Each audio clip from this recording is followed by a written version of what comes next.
L'actualité au Sénégal est passée au peigne fin dans la troisième rencontre ce matin entre gouvernement et presse. Les ministres Abdou Karim Fofana, Maître Aïssata Tall Sall et Dr Annette Seck Ndiaye ont répondu aux questions de l'heure. L'incendie du bus Tata ayant occasionné 2 morts à Yarar hante toujours les esprits des transporteurs.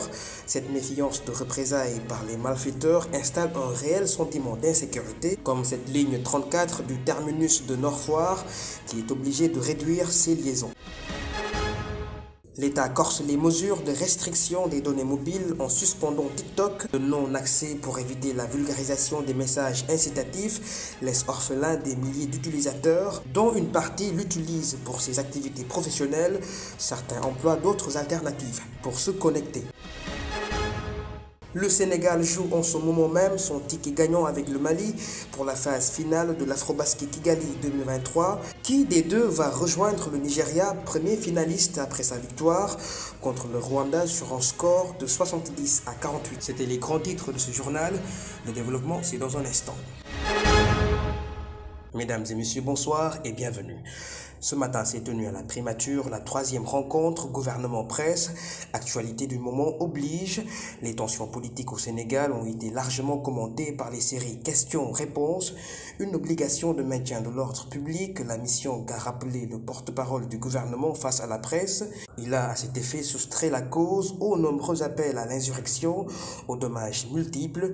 Le PASTEF est identifié comme étant l'unique responsable durant ces dernières années. Voici les précisions du ministre et porte-parole du gouvernement Abdou Karim Fofana. Les manifestations, on les autorise s'il n'y a pas de risque.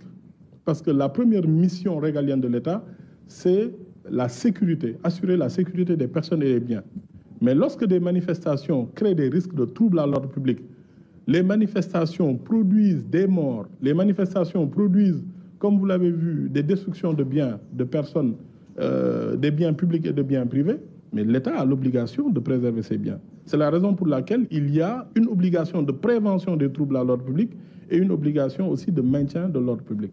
Donc nous étions dans ce régime de prévention de l'ordre public. Et je pense que l'histoire nous a donné raison, parce qu'à chaque fois que nous avons autorisé, nous avons eu des débordements. Et à chaque fois aussi même, nous sommes arrivés même à un niveau où il n'y a même plus de demande d'autorisation. Automatiquement, dès qu'il y a un événement politique, une décision de justice ou ce genre de choses, nous assistons à des événements violents. Nous avons une responsabilité, c'est de préserver la paix, au-delà même préserver la forme républicaine du Sénégal. Nous avons un mouvement politique passif qui n'a qu'un triptyque. C'est l'invective, la manipulation et la violence. Vous le constatez vous-même. Vous avez entendu la dernière fois le procureur en parler. On peut reprendre les propos d'Ousmane Sonko. Le 28 juillet, il demande au peuple de se tenir prêt. Se tenir prêt à faire quoi? L'appel qu'il avait lancé aussi à aller déloger le président de la République. Il fallait en finir avec Macky Sall. Mais au-delà de ça, l'appel disant aux jeunes de donner leur vie face aux forces de défense et de sécurité. Vous vous rendez compte? On est dans une république avec une tradition. Restons toujours dans cette actualité. La politique migratoire du Sénégal est bien prise en charge par la nouvelle stratégie nationale de la lutte contre l'immigration irrégulière. L'axe relatif au retour des migrants par les opérations de rapatriement des Sénégalais est mis en œuvre. 970 personnes sont rapatriées, facilitées par la fructueuse collaboration avec le Maroc. Une mission sénégalaise avait opéré une visite en fin juillet dans les centres de migrants situés à Dakhla. Dr Annette Seck Ndiaye, ministre des Sénégalais de l'extérieur, pour plus d'éclaircissements. 478 compatriotes étaient à Dakhla, dans les différents centres d'accueil et d'hébergement. Certains étaient dans un état de santé, avec un état de santé assez, je dirais même déplorable. La plupart étaient hospitalisés au centre régional de Dakhla et leur évacuation a nécessité une évacuation par avion. Et Monsieur le Président de la République a bien voulu mettre à notre disposition un avion de l'armée de l'air pour rapatrier ses compatriotes qui ne pouvaient prendre la voie terrestre. Ainsi, nous avons rapatrié le 26 d'autres, vraiment des traumatismes très très importants, ce qui nous a valu d'ailleurs d'aller dans cette mission avec le SAMU, avec des urgentistes, que je félicite d'ailleurs au passage, qui nous ont permis d'évaluer l'état de santé des personnes qui étaient là. Entre-temps, donc, entre avril et juillet, nous avons rapatrié 970 personnes. Hein, et en ce moment, nous avons encore, donc je dis bien 970 personnes, et en ce moment, nous avons encore 190 personnes qui sont encore à Dakhla, parce que après ce rapatriement de 428 personnes, 2 autres pirogues sont arrivées, l'une avec 74 personnes et l'autre avec 114 personnes. Concernant les profils des migrants, hein, on l'a vu, c'est évidemment des hommes pour la plupart, au moins 90%, mais aujourd'hui, cette migration se féminise et nous avons constaté qu'on avait des femmes. Et puis, le drame, c'est des mineurs, surtout des mineurs. Mais l'âge moyen varie entre 20 et 22 ans. Sinon, on a eu des mineurs qui ont entre 13, 14 ans, 15 ans. La probable intervention militaire de la CEDEAO sur un refus du respect de l'ultimatum de 7 jours par la junte militaire du CNSP responsable du coup de force au Niger est évoquée aussi. Le Sénégal a donné son accord à l'institution sous-régionale d'envoyer ses hommes pour la restauration de l'ordre constitutionnel et la souveraineté des États membres. Les précisions, les voici avec Maître Aïssata Tall Sall, ministre des Affaires étrangères et des Sénégalais de l'extérieur. Est-ce que nos soldats vont y aller? D'abord, dire pourquoi nos soldats doivent y aller. Ils doivent y aller pour 2 raisons. La première, c'est que nous sommes dans une organisation communautaire qui en a décidé ainsi et qui s'appelle la CEDEAO. Et le Sénégal a une signature internationale. Il ne peut pas être membre de la CEDEAO et se soustraire aux décisions que la CEDEAO, au sommet des chefs d'État, prend. Et le Sénégal est un membre éminent de cette organisation communautaire. La deuxième, c'est que la conviction du Sénégal, c'est qu'il faut arrêter ces coups d'État. Voilà pourquoi on y va. Maintenant, j'avais pensé que vous alliez me demander pourquoi on ne l'a pas fait pour Mali, pourquoi on ne l'a pas fait pour Guinée, pourquoi on ne l'a pas fait pour Burkina et pourquoi on le fait pour Niger. Si je donne une réponse simple, je dis parce que c'est le coup de trop. Mais si je donne la vraie réponse, c'est parce que la CEDEAO a voulu éprouver sa patience et son dispositif jusqu'au bout, en négociant des transitions avec le Mali, en négociant une transition avec la Guinée, en négociant une transition avec le Burkina, pour leur dire, vous avez pris le pouvoir pour de mauvaises raisons. Parce que rappelez-vous, que nous disent ces jeunes pour prendre le pouvoir, nous voulons mettre fin à l'insécurité. Est-ce qu'il y a une seule fois où il a été mis fin à l'insécurité? Ce qu'on a constaté, c'est qu'une fois au pouvoir, les militaires se sont installés dans les postes de civils, y compris des postes de gouverneur de l'administration territoriale, y compris des directeurs généraux d'électricité, des directeurs généraux des services d'eau. C'est ça, lutter contre l'insécurité. Voilà pourquoi la CEDEAO a pensé que maintenant, il faut y mettre fin. Maintenant, oui, pour répondre définitivement à la question, les militaires sénégalais, pour toutes ces raisons, vont y aller. Le chef de l'État Macky Sall a présidé hier au Palais de la République le Conseil des ministres. La feuille de route en mode fast-track a été soumise aux ministres sur les questions de sécurité routière, l'éducation et la formation. Entre autres, les préparatifs du Grand Magal de Touba est une des priorités. Sur le dernier incident d'attaque de bus, il a présenté ses condoléances aux familles des victimes. Dès l'entame du Conseil, nous dit Cheikh Tidiane Thiam qui nous ont fait le résumé. Le Conseil des ministres a été présidé hier par le chef d'État Macky Sall au Palais de la République. Dès l'entame de son allocution, le président Sall s'est incliné devant la mémoire des 2 personnes décédées suite à l'attentat au cocktail Molotov perpétré le mardi dernier sur un bus de transport public à hauteur du quartier de Yarah à Dakar. Le chef de l'État a d'ailleurs présenté ses condoléances aux familles des victimes et a souhaité un prompt rétablissement aux blessés. En ce sens, le président Sall a condamné fermement cette attaque qu'il qualifie d'acte terroriste odieux et criminel contre des populations innocentes. De ce fait, il annonce que les auteurs et leurs complices soient traqués et poursuivis en justice. À cet égard, le président tenait à rassurer les populations concernant les tentatives de subversion et de déstabilisation et les menaces et violences préméditées, d'où la prise de mesures importantes pour renforcer et assurer la sécurité des personnes et des biens sur l'étendue du territoire national. Le président Sall a abordé la question de la sécurité routière et l'accélération de la question modernisation des transports routiers publics. Le chef de l'État a souligné la nécessité de faire appliquer dans toute sa rigueur les dispositions du Code de la route, mais également de veiller davantage au contrôle technique des véhicules de transport public. À ce titre, son Excellence a convié le gouvernement d'accélérer le renouvellement des parcs de bus, taxis et gros porteurs en collaboration avec l'ensemble des acteurs de transport routier afin d'améliorer la sécurité et la circulation routière. Sur cet élan, le président de la République a enfin rappelé la nécessité d'accorder une attention particulière à la modernisation soutenue de la Société nationale Dakar Dem-Dikk par le renforcement de son parc avec des bus neufs adaptés et sa complémentarité opérationnelle avec l'exploitation des réseaux de transport, du TER et du BRT. Un autre point est mis en exergue par le chef de l'État, le domaine éducatif. Des félicitations chaleureuses ont été adressées aux 103 lauréats de l'édition 2023 du concours général. Le président Sall a félicité le ministre de l'Éducation nationale, les personnels et enseignants, les parents d'élèves et toute la communauté éducative pour les résultats satisfaisants obtenus en 2023 aux examens du baccalauréat, du BFM et du CFE. Par ailleurs, le chef de l'État a demandé au ministre de l'Éducation nationale, au ministre de l'Enseignement supérieur, de la Recherche et de l'Innovation et au ministre de la Formation professionnelle, de l'apprentissage et de l'insertion de veiller notamment à l'orientation dans les délais des nouveaux bacheliers dans les universités et établissements d'enseignement supérieur public, mais également d'accompagner l'orientation d'élèves titulaires du BFM dans les filières d'enseignement professionnel et technique conformément au quota de 30% retenu. Au terme de son allocution, le président Sall a invité le gouvernement d'accélérer les préparatifs du Grand Magal de Touba. De ce fait, il a convié le gouvernement de prendre toutes les dispositions logistiques et sécuritaires adéquates en vue d'assurer, en liaison avec la communauté d'organisation et les différentes parties prenantes, un bon déroulement de l'événement.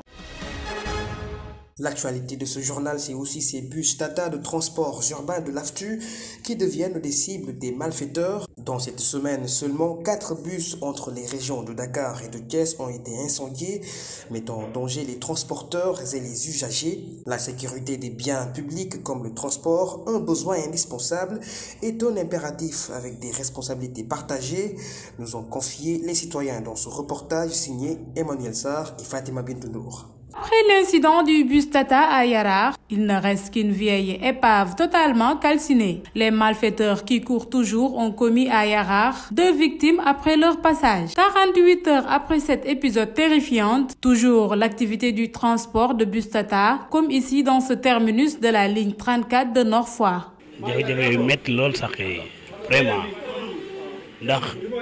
Travaillons vraiment dans les difficultés à chaque manifestation à Dakar. Vous voyez, nos activités ne se déroulent pas très bien. Même les cocktails Molotov nous font peur et qui représentent un réel danger pour nous et les usagers. Puisqu'ils ciblent nos bus, la ligne 34 est obligée de s'arrêter en mi-chemin ou dans notre terminus qui se situe à Dakar, changeant les horaires d'arrivée.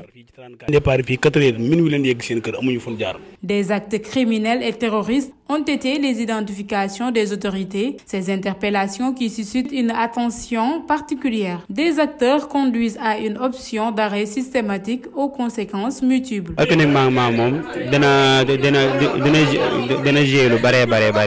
Nous perdons beaucoup sur nos recettes initiales car chaque jour, un bus Tata peut gagner près de 50 000. Imaginez les dégâts si des milliers de bus opéraient en arrêt systématique. Nous risquons de subir la cherté de carburant, même l'État en pâtirait. Les transports en commun sont désormais inclus dans les modes opérateurs des assaillants visant à paralyser leur circulation. Si assurer la sécurité intégrale devient une lourde tâche des autorités, d'autres méthodes de prévention peuvent être employées. Les sanctions affligées doivent être à la mesure des criminels connus. De lourdes peines doivent être prévues dans ces cas de circonstances. Il le faut et ces mesures doivent être exemplaires. Le ministre de l'Intérieur avait procédé à une visite de constat sur les lieux de l'incident. Il avait annoncé l'ouverture d'une enquête criminelle pour arrêter les différentes responsables. Dans la région de Thiès aussi, 3 bus Tata appartenant à l'AFTI ont été incendiés par des individus non encore identifiés. L'appareil judiciaire est activé pour devoir de justice contre ces actes subversifs à caractère criminel et terroriste, avec des responsables qui courent toujours. Dans un communiqué vite sorti à cette occasion, le procureur de Dakar, Abdou Karim Diop, fait appel à témoins qui ont assisté à l'incident d'avant-hier à Yarar pour identifier des suspects. Des débuts de pistes ont été déjà communiqués relativement au nombre de malfaiteurs, qui étaient de 7.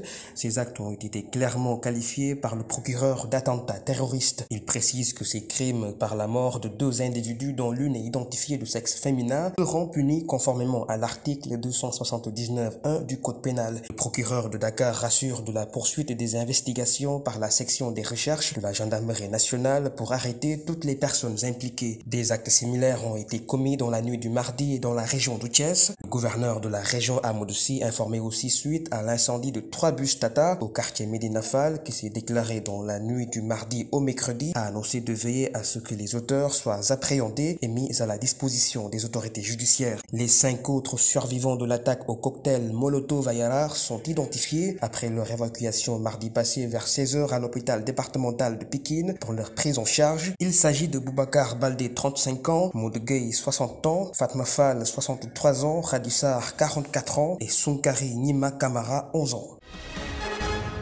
Restons toujours dans cette actualité sur ce supposé policier sur la peau d'un chauffeur lynché sur les réseaux sociaux suite à cet incendie du bus Tata de la ligne 65. Il s'agit bien d'un chauffeur du nom d'Abdoulaye Diop. Le répertoire des chauffeurs du terminus de Colobane ainsi que la direction de Cap Trans 6 à Guédiawaye confirment bien son identité. Abdoulaye Diop exerce depuis 2010 le métier de chauffeur. Il a servi dans les lignes 64, 68 et 65 qui sont affiliées au GIE ressortissant du Wallo, dont l'opérateur est Moustapha Diouf.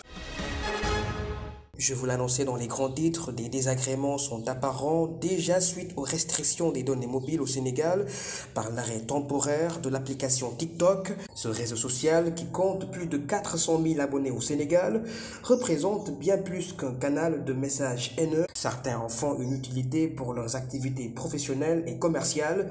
Ainsi, l'État est appelé à adoucir ces mesures. Reportage Emmanuel Sarr et Astou Baldé. Le réseau social TikTok est suspendu au Sénégal jusqu'à nouvel ordre.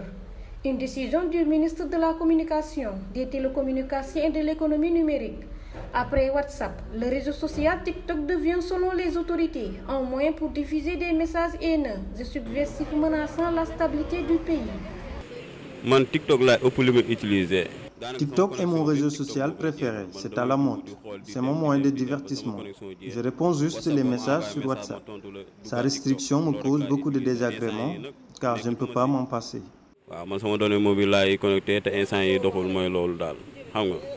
L'avènement des réseaux sociaux a changé les rencontres entre amis pour des débats en tête-à-tête. Mais l'application ciblée aujourd'hui peut aussi avoir plus que cette utilité. Je ne suis pas d'avis avec cette suspension car plusieurs utilisateurs TikTok en font leurs outils de communication et de travail, source de profit.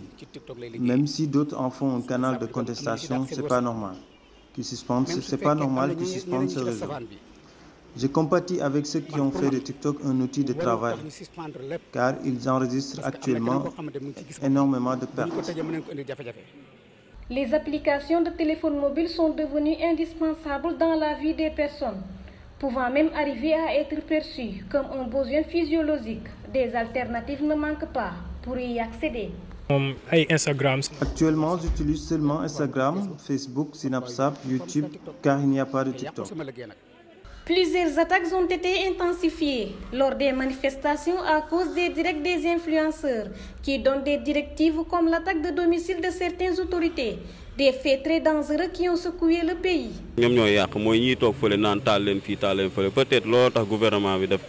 C'est vrai, il y avait des influenceurs qui dictaient aux gens d'attaquer les maisons d'autrui.